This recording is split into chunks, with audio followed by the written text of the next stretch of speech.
So 49th day is the time that we could decide his fate for him or her fate for her. We have to pray, make offering, take his possession out. If can, then sell all his possession and give it to the poor people, the church, the temple, to good charity cause. But of course, if he has children and all that, must leave some for them to survive.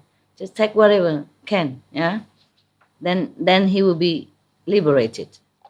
Throughout 49 days, those whose lives have ended and who have not yet been reborn will be hoping every moment that their immediate relatives will earn blessings powerful enough to rescue them. That's why sometimes they come back in your dream or they appear shortly before you, but they can't speak too much sometimes. They can't talk, they just look sad, and then you know they need your help. And immediately. Because you don't know at that time how many more times left for them until their fate is decided. Once their fate decided by the church, nothing you can do anymore. No more time. But 49 days before that, a lot of time. We can do many things for him. Can recite a lot of sutras. At the end of that time, the deceased will undergo retribution according to their karma. If someone is an offender, he may pass through hundreds of thousands of years without even a day's liberation. If someone's offenses deserved fivefold uninterrupted retribution, he will fall into the great hells and undergo incessant suffering throughout hundreds of thousands of aeons. That's his billion, trillion, gazillion of years. Okay? Imagine it's you. Imagine you're there helpless, being tortured day and night, every second of your life. And you know it, and you feel the suffering, not like you don't feel. And no one to help you. No one you can call.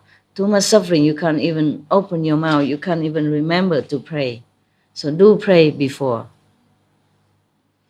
And if you have no relative to help you, then it's finished. You have to. Such suffering, so long, my God. How terrible, how terrible. Imagine if it's you. It's how unbearable, how terrible, how horrible. God, I don't ever wish anyone have to go through this. Everything in this world is illusion. But the law of the world is not illusion. The law of karma is not. You will feel it if you're not liberated from the law of karma, either through the master power or through the faith in Buddhas or doing good deeds, and always keep vigilant on your life. Everything you do, you think, you speak must be always good and pure, okay? Pure intention. If not, rather don't say, okay? Yeah. I'm a master, I have to say everything, many things. But if you don't have to be in a position, you keep quiet, okay? You don't tell others about the bad thing of this person, and then that person tell further and further and further. Telling the bad things of others, you have to also share that karma.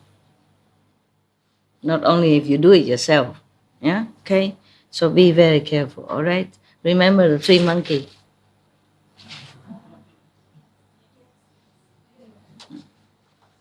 Even the monkey can teach you. No seeing, no hearing, no talking about bad things. Okay. Moreover, great elder, when beings who have committed karmic offenses die, their relatives may prepare vegetarian offerings. See that? To aid them on their karmic path. In the process of preparing the vegetarian meal and before it has been eaten, rice, washing water, and vegetable leaves should not be thrown on the ground even. Wow. Even the wash water, before it's been eaten, you should not throw the washed water, dirty water, on the ground. The washing water for the rice and the vegetable and fruit. before the food is offered to the Buddhas and Sangha, no one should eat it. You have to be careful of this also, not just make offering. Okay, I eat first. Don't even taste it. You have to know how much. Okay, if a little salty, it's a little less salty. The Buddhas don't mind, as long as it's not offered to the live Sangha. Yeah, even less salty, then you can offer more soy sauce or more salt for the Sangha, for the monks who come and recite, or the monks that you offer the meal. Yeah, but don't taste it before. Wow, the Bodhisattva is really compassionate. He knows all detail about suffering and how to escape from suffering. He's really compassionate. All of us, we should thank this Bodhisattva. And right now, the Kristigaba mean the earth store Bodhisattva. Great being you are, great being, great, great, great. Thank you so much. Thank you so much. I'm about to cry. I feel so touched by his sacrifice and goodness. So beautiful, beautiful. Thank you. We all thank you. The world thank you. All beings are saved. Thank you. All beings are going to be saved by you or by this sutra that you teach. Thank you so much. My God. You see how many Buddha and Bodhisattvas sacrifice for us. And we just do a little meditation, keep the 5 precepts. It's not hard. Must do it, okay? You owe it to them also. You owe it to the farmers, to your parents, to your sister, brothers, to the planet, to be good. Only meditate 5 precepts. Nothing much I ask from you.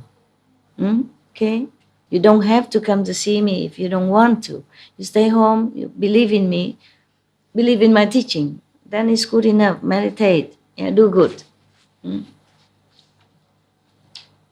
When someone who is good and say, this time, I always say European, but somebody good and say everybody else come quickly, even though it's their fault, but it's good for you, okay? So that you can see me sometime, some of you. And if you cannot come here, or you can blame me if you want, but it's your karma, okay? You don't make me responsible for everything in your life, all right? I do my best already. I'm 1,000 times busier than you are daily. Different things, inside, outside. So do what you can. You come see me if you can. If you don't have enough financial support, if your brother, sister help you to come, it's okay. If don't, you just stay home. I'm always with you.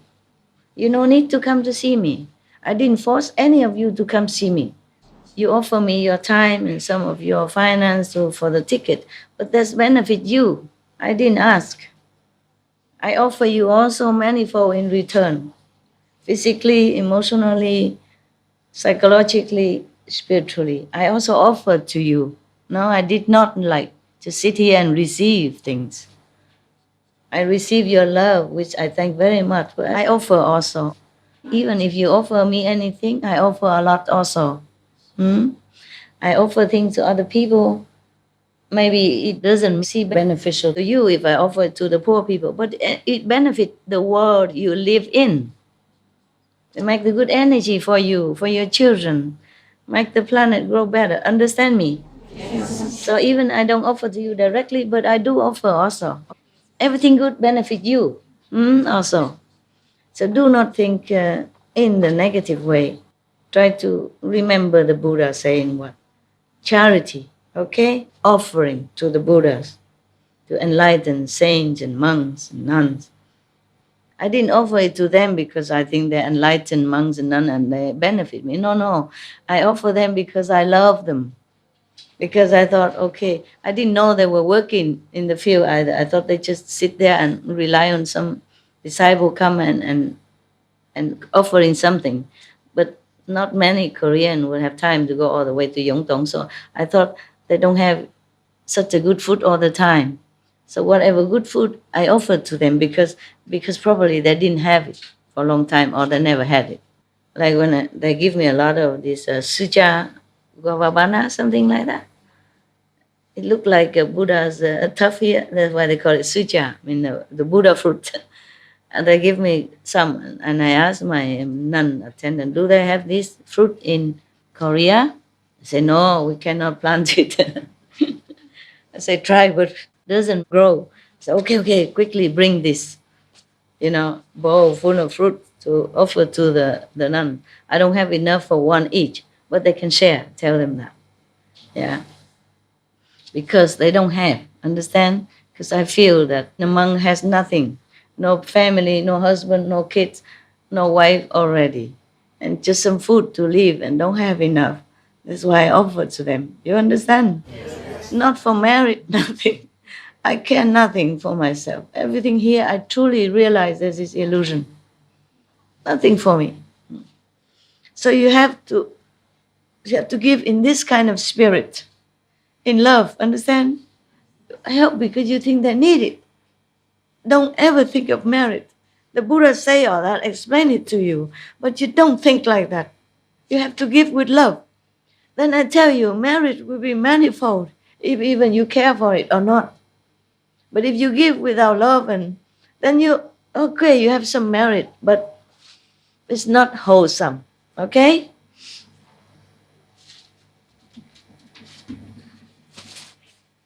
It's not much what I offer to them. Of course, they eat with the assembly, yeah? But something good that I think they might never have it. They never tasted it because in their country or because being a monk. That's why I tell you have to respect them. They could stay outside, work, earn a lot of money like you, have husband, wife, kids, have house, car, But the self-denial because they believe in the Buddha. They believe in being a monk, is a way to liberation. Because they think that the natural of life is ephemeral anyway. I respect that ideal. I respect that they hold on to that belief. Okay? Yeah. That's why we respect them. Take a lot of self-denials to do that. So you don't say same, same initiate by master, is same. Not same. You enjoy everything. They don't. Do you understand now? Yes. So give them place and respect, give way when they walk. Do anything in your respectful way, okay? Don't think the same, call them brother, sister, same master, same initiate. Not the same. They are extra. Apart from keeping 5 precepts, they keep more precepts than you. Many precepts I don't tell you because you're not nuns and monks. You're not allowed to know it. Because some are delicate, you can't tell in the public, okay? Some are real detail, how to keep the precepts, the real detail. It's not wholesome to tell into the public, okay? Yeah. And also they deny many things, They don't sleep on a big and high and comfortable bed, not all, unless they're sick, and they meditate a lot more, yeah?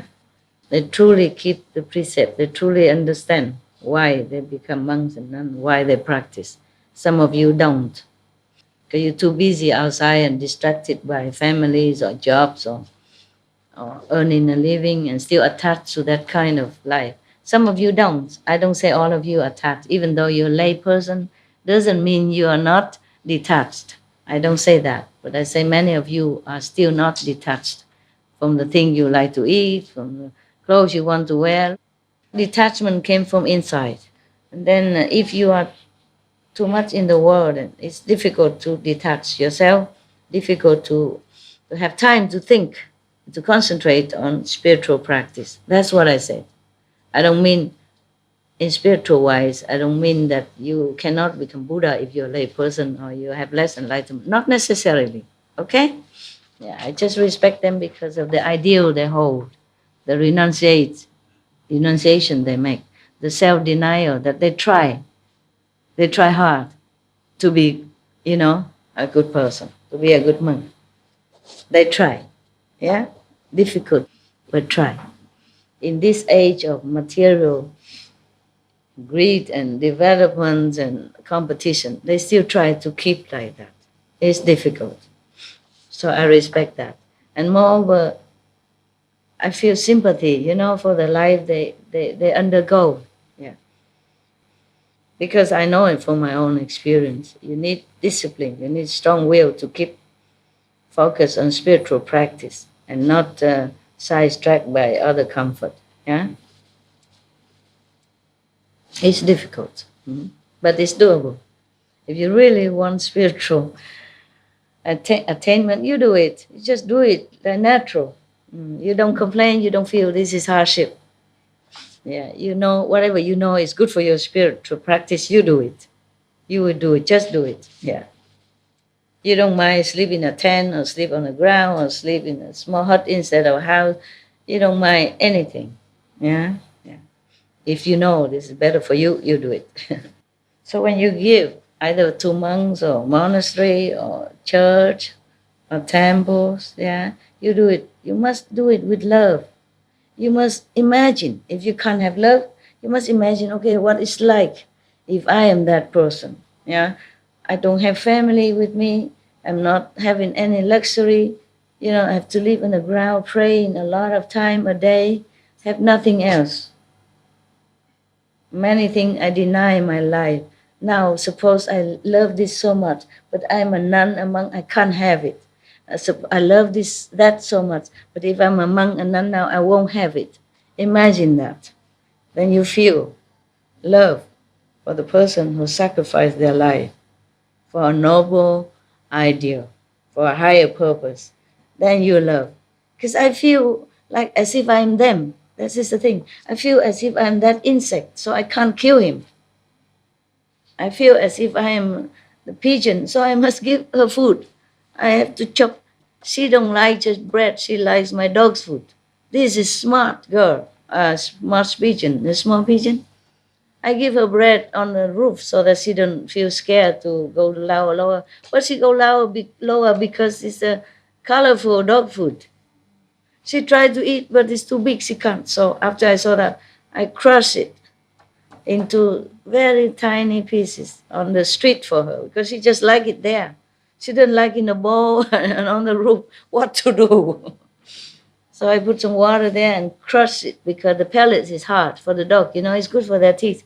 But I have to crush it with a stone on the street because that's where she wants. I want her to eat in a bowl, clean. But no, she likes it on the ground, dirty. What am I to do? Okay, then if she likes that, that's where she goes. I put on roof, she doesn't eat. She go down and was looking at the place where I put in yesterday. She didn't see it and she was gone. So I took it from the roof, I pulled it out on the dirt for her. That's the way it is. Yeah, you have what you want. Even I know something better, but if that's what you want, then you have it. Do it with love, okay? Everything you must do with love. If you give without love, then it's very empty. Empty. Even give to beggar, you have to understand their situation. Maybe you cannot, but at least give with sympathy, with humility, okay? With protective thought, with good energy. Not say, here, take it and go. It's not like that, okay? Love is the essence of every action you take. Without that, you're just an empty shell. Without love, you're nothing, truly. Whatever you do, a lot of charity and all that, you're just boasting with people, but you benefit nothing. The person may feel himself, but he doesn't feel that well because the energy you give is not uplifting. And you give a lot of money out, but you receive nothing. You don't feel satisfied. You don't feel happy, understand? Because if that person is happy and you give with love, then you feel very happy, as if that person is you. And you feel even more happy than that person. It cannot measure, but I know that. So before you offer to the Buddhas and Sangha, Buddha image or Buddha statue, okay, fine, or the Sangha alive or not, but you don't eat first. You don't taste it. If there is laxness or transgression in this matter, then the deceased will receive no strength from it. Wow. Wow. If you don't take care and do what is said in here, then the dead people don't receive anything, no matter how much you do. So be very respectful. Even the water you wash vegetable, you should not throw on the ground. After the Buddha eats and after people eat, maybe, then you can. Before that, no. before the Buddhas or Sangha you offer, then you don't taste, you don't eat. Always keep it clean, and better you cover your mouth with mask and serve with glove, okay? So don't contaminate the food that you offer to the Buddha, so that the merit can be transferred through purity and love to that dead person. Only purity and love can transport such a material things into immense, invisible merit. Do you understand? Contaminated thing cannot transfer this. It's just like the tube, the water pipe, if it's blocked inside by even just a small stone, the water doesn't come out. Or if the pipe is dirty, the water come out muddy, yellow, brown, bad. Okay? It's simple to understand or not? Yeah. So this, take care. You offer the food in front of Buddha statues or for the monk. You don't throw the washed vegetable water away. Keep it there. Later, maybe. Later, after eating. After all the meals consumed, either by Sangha, if you offer it, then you throw away. And don't taste the food before you offer it to the Buddha, even the deceased Buddha. Yeah. Don't taste the food. Give it to the monk first, with all love and respect. If not, then the deceased will receive no strength from it. My God. Block, you see? Blockage. That's why. If purity is vigorously maintained in making the offering to the Buddha and Sangha, either, the Buddha is still alive or Nirvana Buddha, the deceased will receive 1/7 of the merit. Therefore, elder, by performing vegetarian offerings on behalf of the deceased fathers, mothers, and other relatives, while making earnest supplication on their behalf, beings of Jambudvipa benefit both the living and the dead. After that was said, hundreds of thousands of millions of Natyugas of ghosts and spirits of Jambudvipa, who were in the palace of Trayastrimsa heaven, I told you, made the unlimited resolve to attain Bodhi, to become Buddha. The ghost, all the ghosts and spirit and even yaksas. And hundreds of thousands of millions of limitless number. Not you guys, long is uncountable. The elder, great eloquence, made obeisance and withdrew. He only asked for the sake of being. He didn't need to know it. He already the God. He already saint. He didn't need to know that's offering. No. He didn't need to know all this. He didn't need to know. He just asked for the sake of others. Understand? Then he know already. And even if he didn't know, he didn't need to know. He is liberated. Understand now? So we thank this elder, great eloquence as well. And Anand and whoever asked the Buddhas or Bodhisattva question, so that the sage can answer. We thank them all. Thank you. We should really thank the past masters, monks and nuns and scholars who have taken time to record what the Buddha is teaching after the master's nirvana, and also for the past and present persons, lay or monks or nuns who have really dedicated themselves, sacrificed their time and precious health or under any difficult situation to translate this so that I can read it to you. And we have to thank them. And may they be blessed forever by all the Buddhas, past, present, and future. May their merit be immense. May they be liberated forever. Thank you. It's good. All right. Mama, go eat lunch. I mean breakfast.